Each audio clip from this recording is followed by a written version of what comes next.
Hello, my name is Sarah Lisette Ballard, and my theorist presentation will be on Karen Horney. I chose Karen Horney because she's the only female psychologist that was available to us in the text, and she's coined and started the basics for feminine psychology, which is another reason why I chose her. Karen Horney started out as a student of Freudian psychology with an emphasis on social rather than biological forces on shaping a personality. Now, obviously, that differs greatly from Freudianism, which is almost completely based on biological factors, everything is predetermined, and there is a lot of dabbling with sexuality.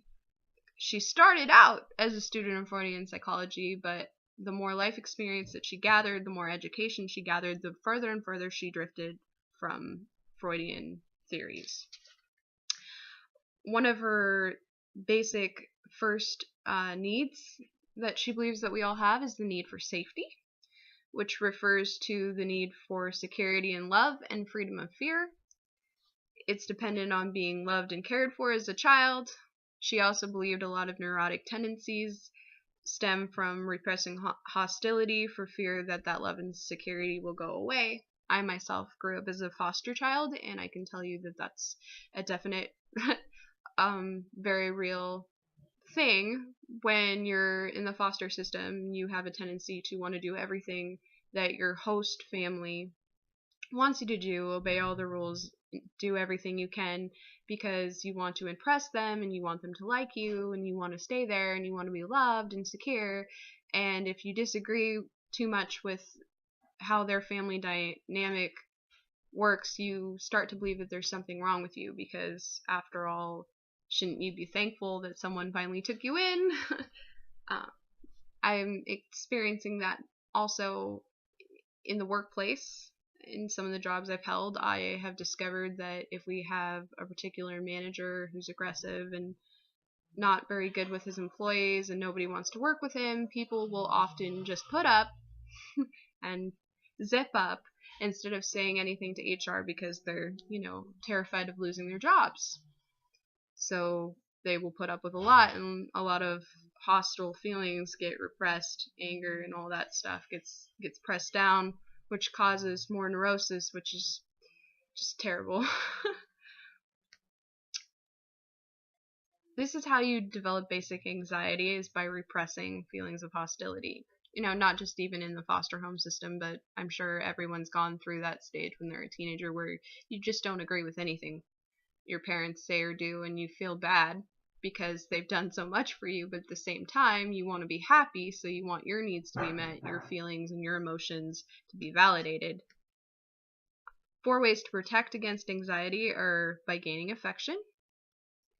Usually, if someone loves you, they're going to want to fight with you less. Being submissive, just going along with everything they say and being compliant.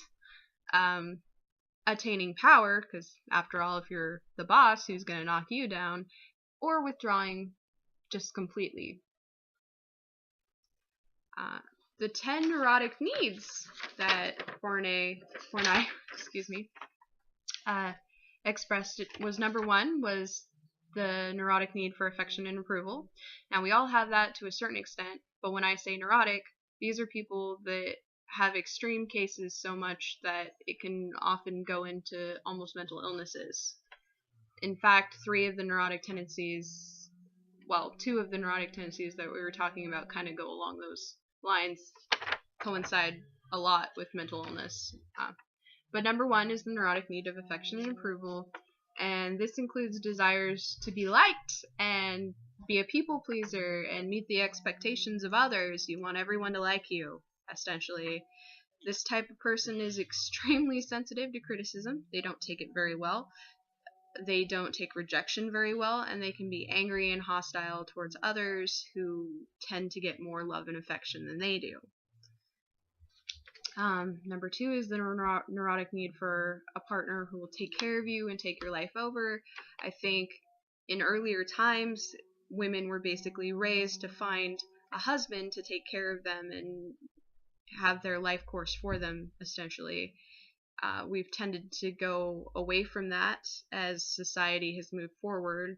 The 1960s movement, women's movement, obviously kind of changed the game plan there, but still in some societies, like China, for example, you're taught to do everything your father tells you, then you're taught to do everything your husband tells you, and then once your husband dies, if you in fact outlive him, you are taught to do everything your eldest son tells you to do.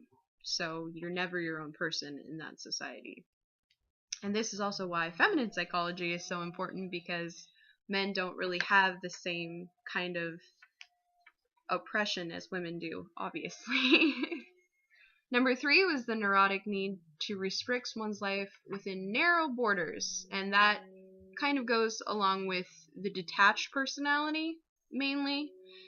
These are people who prefer to remain unnoticed, inconspicuous. They're kind of loners, they just don't like a lot of attention. They're very simple, they're undemanding, they're content with very little. My better half is actually one of those. They avoid wishing for material things.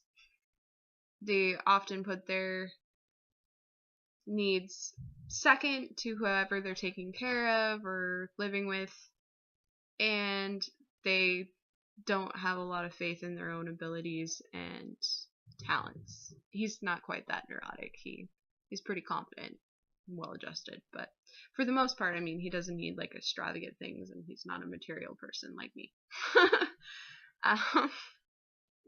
Number 4 is the neurotic need for power. These are people who seek power just for the sake of having power. They want control just because they can have control. They usually really, really praise and worship strength. They hate people who are weak, and they like to exploit or dominate other people. I unfortunately have a boss that is like that.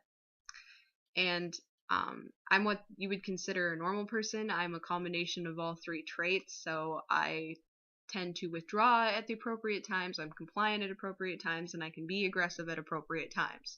So, but people that have a neurotic need for power can be very aggressive.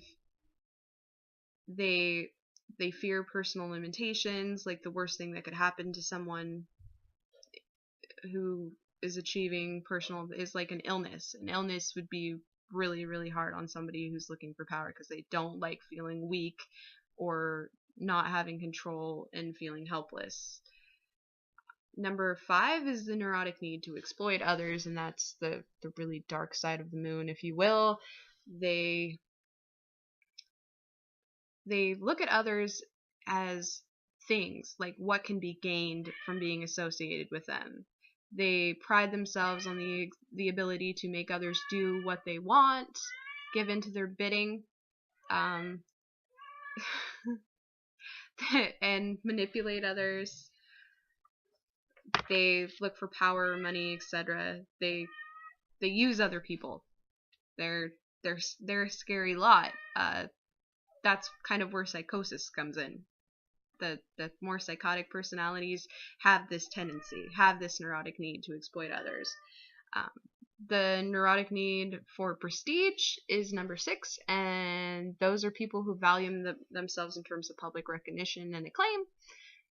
Okay, so I suffer a little bit from that neurotic need to an extent, because most people in theater or the performing arts are like that. They material possessions, personality characteristics, professional accomplishments, and loved ones are evaluated upon prestige and value.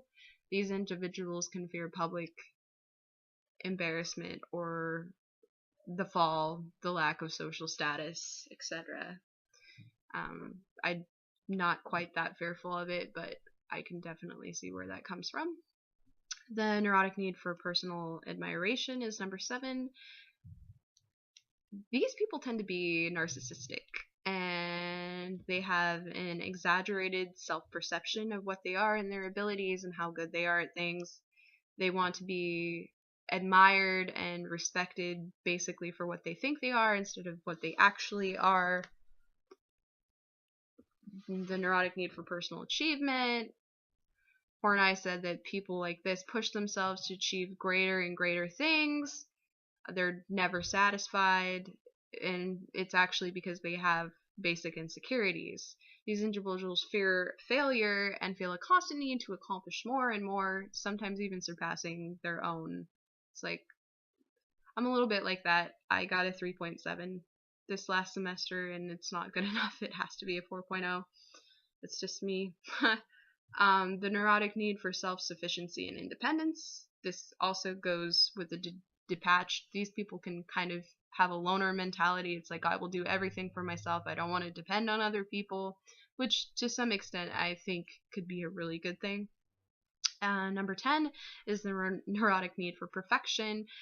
I'm sure everyone's encountered a perfectionist, and they can be so intolerable sometimes because nobody's perfect, but they expect everyone to be perfect, especially themselves.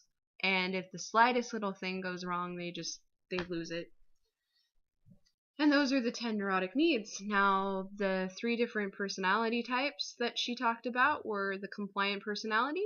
These are behaviors and attitudes associated with the neurotic trend of moving towards people as a need for affection and approval. A great old Hollywood celebrity example of that would be Marilyn Monroe. Unfortunately, she was extremely neurotic, and that's part of her appeal because that comes off on film, because she had a tendency, she was always looking for a father figure, and she was always looking to be loved and cared for and supported. And people picked up on that, and unfortunately they used her for that, which happens a lot with compliant personalities. The second one is the aggressive personality. I think a great example of this would be Bette Davis. These are behaviors and attitudes associated with the neurotic trend of moving against people, domineering and controlling them. She was called the fifth Warner brother for a reason. This woman never put up with anything less than what she wanted to do. She was very dominant. She was very bossy. She was very controlling. She was very successful at what she did, and she was really good at it, but she was very difficult to work with. And then for the third, the detached personality, I picked Greta Garbo as a model because behaviors and attitudes associated with the neurotic trend of moving away from people, such as an intense need for privacy. She was an intensely private person. She never really wanted to be a celebrity. When she gained celebrity, she sort of shut down Hollywood and just walked away and said, "I want to be alone," as she was famously quoted for. But it was actually, "I want to be left alone." There's quite a difference. So those are my 3 great examples of the different personality trends that Horney defined. Her contributes to psychology, of course, her feminine psychology, revision of psychoanalysis to accompany the psychological conflicts inherent in the traditional ideals of womanhood and women's roles, which were all made up by men. Freud, Jung, Adler, none of them were women. So there you go. She believed in women envy as opposed to penis envy. She didn't believe in penis envy. She said that men envied women because we have a womb and we can have babies. I don't think either is the case, but that's my own personal criticism. She also believed in self-analysis, which is that you can essentially fix yourself, which, of course, to Freudians, they don't like that. Because in Freudian psychology, everything you are has already been predetermined by the age of 5. The idolized self as opposed to the actual self. And she also believed in constructive friendliness, which was different from Freud because although she had a couch in her office, she didn't qualify her patients to have to use it. She felt that they should stand and pace and talk or lay on the couch, whichever made them comfortable. She disagreed about penis envy, as I said before, but she thought modern women are caught between wanting to make themselves desirable men and pursuing their own goals. Seductive versus aggressive, differential versus ambitious. Modern women are torn between love and work and ultimately just end up dissatisfied in both.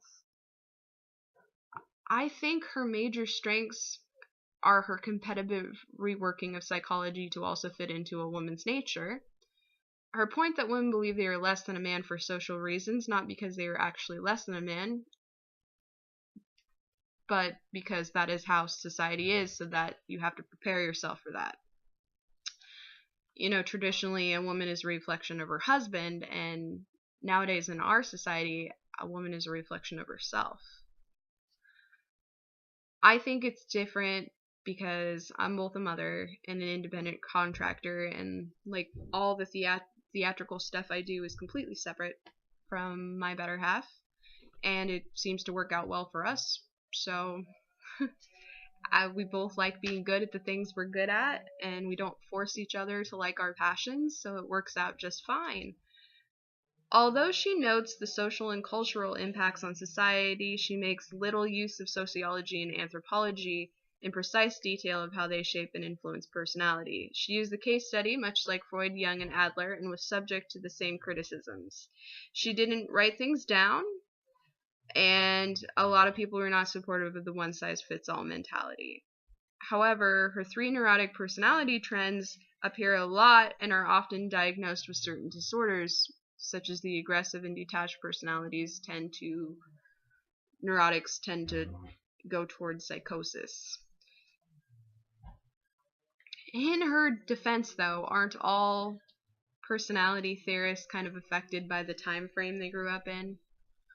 Like, she died in 1952, so she didn't even get to see the 1960s women's movement. I do not agree with her flight from womanhood theory, which is the basic fear of a huge penis, tiny vagina, fear of sex, and childbirth injury. So she stated that women try to make themselves less feminine and go more towards masculinity and resent, reject, and distrust men for those reasons. I don't think that to be true at all. I know lots of women that would qualify as tomboys or one of the guys, and they still have successful relationships with men, and it has nothing to do with any of that. To Freudians, her denial of the importance of biological instincts and reduced emphasis on sexuality and the unconscious was considered laughable and a weakness.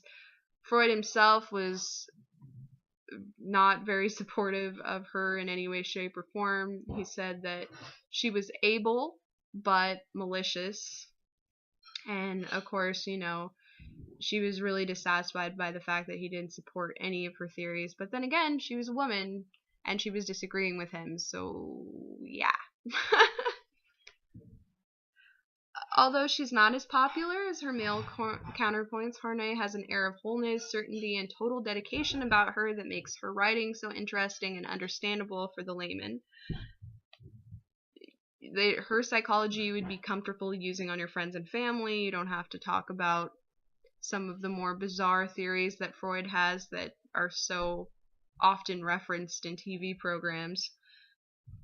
Her emphasis on self-esteem and need for safety and security, and the role of basic anxiety and the importance of idealized self-images have appeared both in Maslow and Erikson's work. Erikson with his basic mistrust, and Maslow with his real self and actualization. Personality researchers see her concept on neurotic trends as valuable to categorize deviant behavior. So, for example, the show Criminal Minds, it's about profilers, and I kind of love it. But that's completely based. That's the building blocks of what they do when they profile people, is they look for these three neurotic personality trends. And thanks to the woman of the 1960s, there's renewed interest in her books. Her writings of feminine psychology and sexuality have been influential just to an extreme. There is a Karen Horney Clinic, and there is a Karen Horney Psychoanalytical Institute, and both of those are located in New York City, and they train new psychoanalysts. So there you have it. That is my theorist presentation on Miss Karen Horney. I hope you enjoyed it. I know I enjoy talking about her, so thank you.